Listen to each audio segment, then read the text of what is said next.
this. All right, we are back in Peanut Gallery. Take it away. All right, so we're going to talk about my distaste, somewhat kind of, I don't know, dishevelment for multi-man battle royale matches. Okay.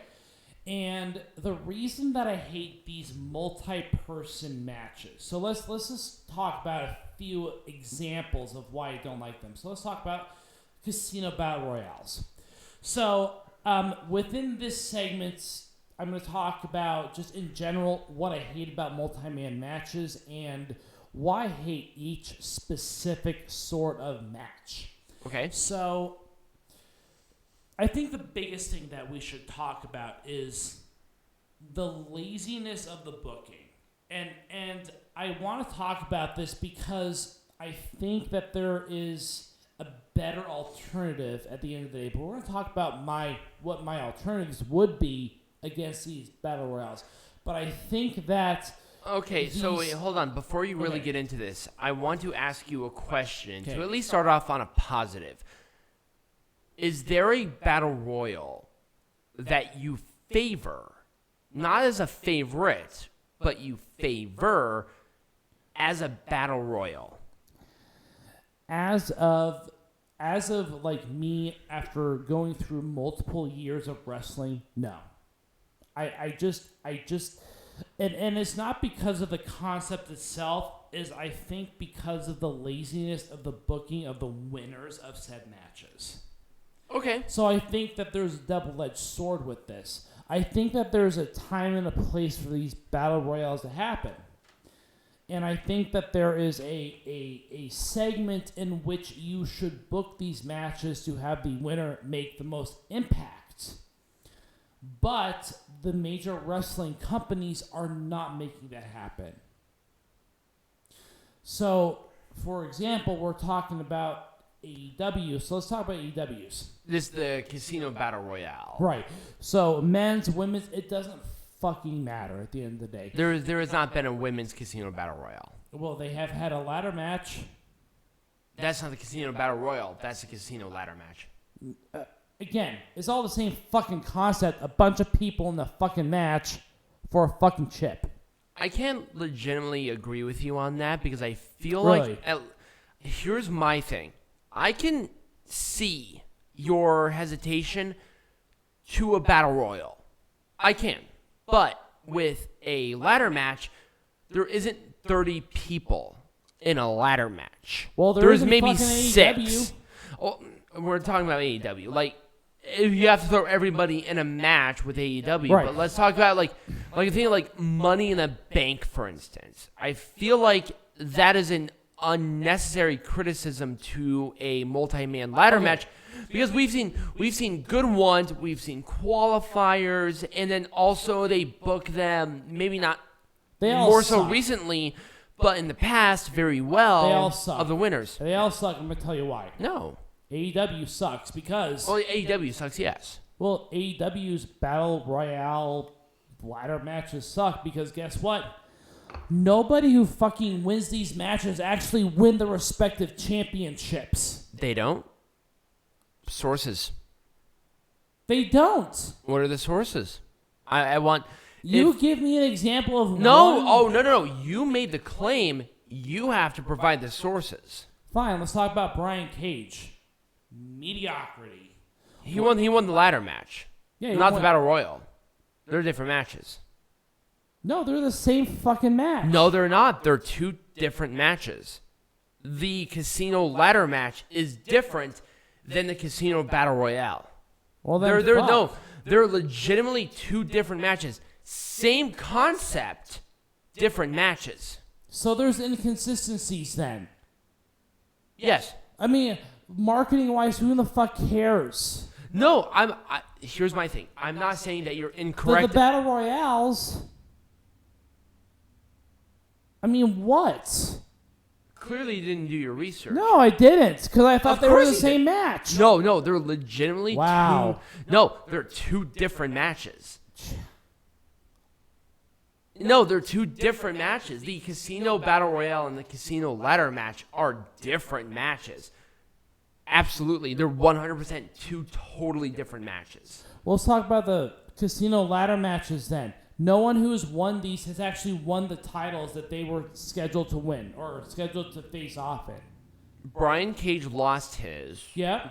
I don't even know who the other Ruby Soho lost hers. She did? No, she won the Battle Royal. Oh, okay.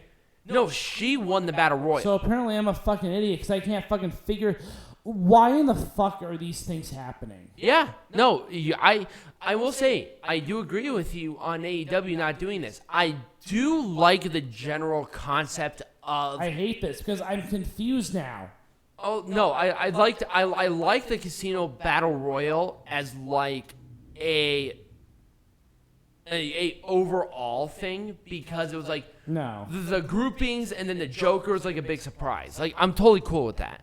But even then, we've talked about this before, where now the Joker is not a big deal because no one fucking cares about the fucking debuts. I will say, I do agree with you on that. At first, they got it, but then they kind of fucked it up. Yep.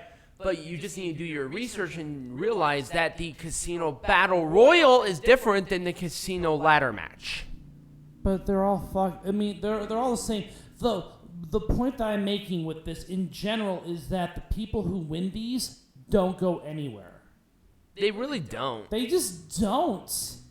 Like, there's no record of a person who comes in and wins one of these casino, whatever the fuck you want to call the matches. Why they call them the Casino Ladder and the Casino Battle Royal? Exactly. Who the fuck cares? The point is that they come in, they win it, and then they don't fucking go anywhere. Except for MJF, who at least has the most potential. Even MJF hasn't gone anywhere. They're going to fuck him up. Yes, they're going to fuck him up because it's all about fucking Jon Moxley. It's so stupid. So let's talk about, again, something like the Royal Rumble. Where they do it right. Royal Rumble is lazy booking. I'm going to disagree with you. Hold on. Not in the past, but in modern eras, yes, it has been lazy booking. I think you're wrong. I'm going to talk about a lot of people, though. So they've had up and down years. So like Drew McIntyre, for example, winning up year because Drew McIntyre was kind of victim of circumstance, but then also he really carried the men's division within the pandemic era, I think, very well. He was still very passionate about it. But then you have someone like, Brock Lesnar winning the following, couple years later. Brock Lesnar winning is lazy booking. I can agree with you on that.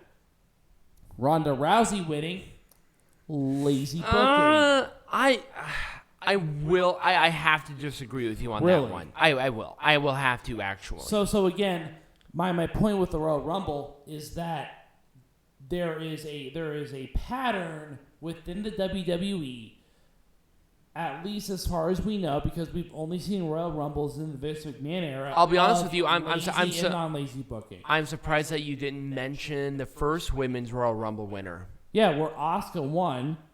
Had literally all the momentum. Yep, and then she lost. And then she lost at WrestleMania. Right. It's like, why? Same thing with Shinsuke Nakamura that year, actually, as well, where Shinsuke Nakamura all the momentum in the world. He should have won. And there was no follow-up.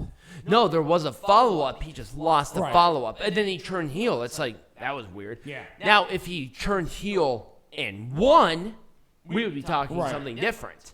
But he didn't. But again, with the WWE, I feel like these battle royales, these multi-person matches are just excuses to kind of.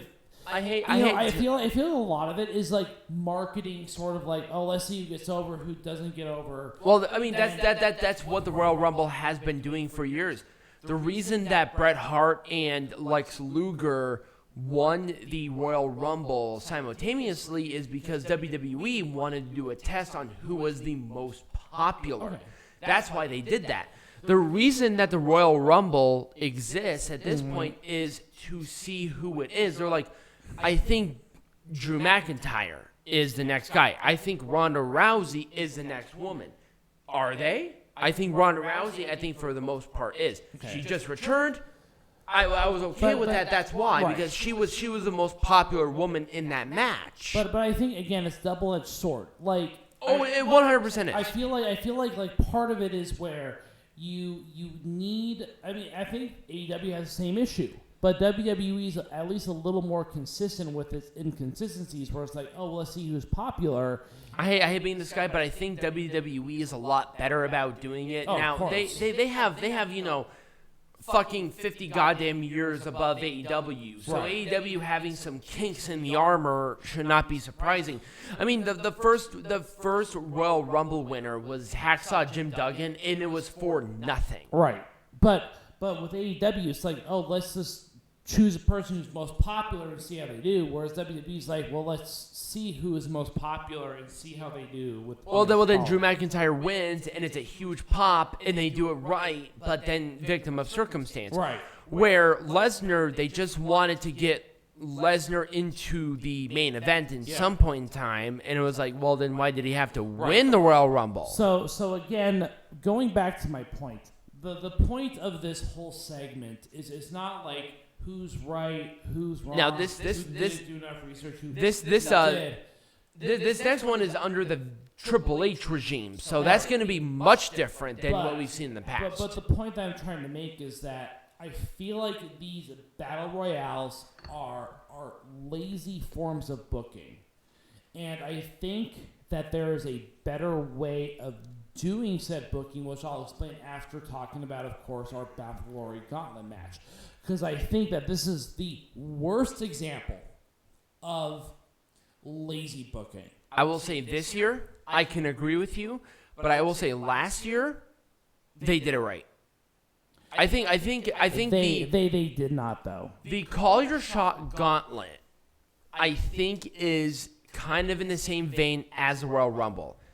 They get it right some years, and they don't with others. Okay. Now, I'm going to talk about that more when we get to the wrestling lesson, because I will be talking about this match specifically, but this is where I'm going to disagree with you based on my deeper dive research on the past on it, and I have maybe more of an appreciation to this gauntlet than maybe you do. Okay. And maybe after this, you'll have a better light on the general thesis of the Call Your Shot Gauntlet. Okay, so my thesis overall, right now, just in general, is that multi-person matches like this are a form of lazy booking, and I'm going to explain to you why I believe that is so. Okay. I believe that these sorts of matches discount the character, the build-up, the rivalries that these individuals are placed in.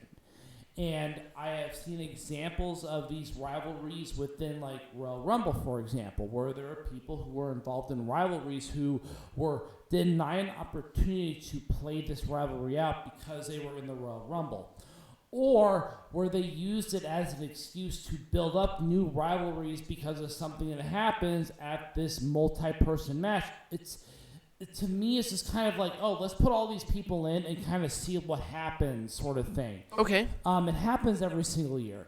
Now, with Bound for Glory in general, because I've seen a lot of this year, is where people came in and they had these rivalries kind of already be in place as they enter into this match.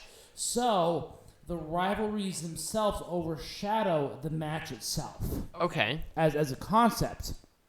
Okay. Now, when it comes to the people who win these matches, of course, we have already talked about the very mixed records of these people achieving their goals within the parameters of achieving the match itself. So, like, people who have won the gauntlet matches, people who have won the casino matches, people who have won Royal Rumbles even. Like, their success is very mixed. Like, there's no definitive conclusion, in my opinion, to these people achieving whatever goal it was they wanted to achieve. Okay. When it comes to the actual match itself, you have a lot of people in there who are, in my opinion, a little more deserving of a more individualized match. because maybe they're more main eventers. Maybe they're more like, oh, this person should have interfered instead. This person should have been involved in a different way rather than putting them in a random fucking match and just having them be there as placeholders in the same match as people who may have not deserved it because of the rivalries that they were in. Okay. And I can talk specifically about Bound for Glory because I think that this is a very egregious example of where people should have been in different rivalries, but we're just not there. Okay.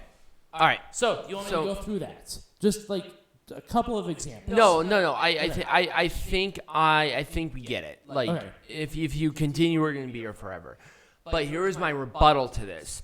I think that battle royals are not lazy booking. I think it is a wonderful opportunity for testing and playing, and also to starting rivalries going into WrestleMania. With a couple of examples, we had Drew McIntyre eliminating Brock Lesnar in the Royal Rumble as an example. You have Kurt Angle winning a battle royal on a SmackDown to become world champion because of a circumstance beyond their control. It was a great way to introduce a new person who has legitimacy and also have them have the title. Where I think they already had Rey Mysterio winning that Royal Rumble without a legitimate challenger because Batista got hurt. I think in a way, now that's just only one example of, I think, many that really have this established. Another one is that World Tag Team Champion Battle Royal where Shawn Michaels and John Cena were the champions because of an outside circumstance where they had to do the Battle Royal to not only get the titles legitimately off of Cena and Michaels without hurting them legitimacy, but making sure that their title, that their rivalry for WrestleMania 23 stays strong, and then put the titles on the Hardys because they're there. I think the Battle Royals within of themselves are not lazy booking. I think it's an opportunity for great booking done right. I think it's harder to do a battle royal right because we've seen examples like you've given of battle royals, even Royal Rumbles, that have been done wrong. And I think of this call your shot, I agree with you for the most part. It was not good. There wasn't a lot of stuff developed outside of the winner. Or the people who are already involved in rivalries. And I think that is where they lost it of people are going for the battle royals differently. A great example is of Shawn Michaels when he was in the 2007 Royal Rumble. He wasn't going for a world champion. He wanted to face The Undertaker again. And that was what he was calling into. Not only does that give legitimacy to The Undertaker's streak, but it gave that additional fuel of dynamic. And I think if you know how to do a battle royal right, it's a great benefit overall. So I think it's a double-edged sword on a multi-man battle royal. And I think a traditional battle royal like this is a great opportunity to really think, what can we do within this particular match to maybe set up outside feuds that aren't maybe necessarily for the world champion? Maybe secondaries. Maybe, let's put the X Division champion in this match. Whatever. Right, let's put the tag team champions in this match, and then there's elimination. You kind of miss out on a lot of that. Right, there was a miss out, and I think WWE has that really in of the Royal Rumble, and especially the match within of itself really develops that really strong. Anyways, fans, let us know. Is it just a gigantic A/B testing if you're a marketing linguist like we are, or do you actually like these things? But when we come back, what are we going to talk about specifically? So we're going to be talking about the Call Your Shot Gauntlet within of its history. And trust me, it's not just 4 years. There's a long lineage of this match, but we'll talk about that when we come back.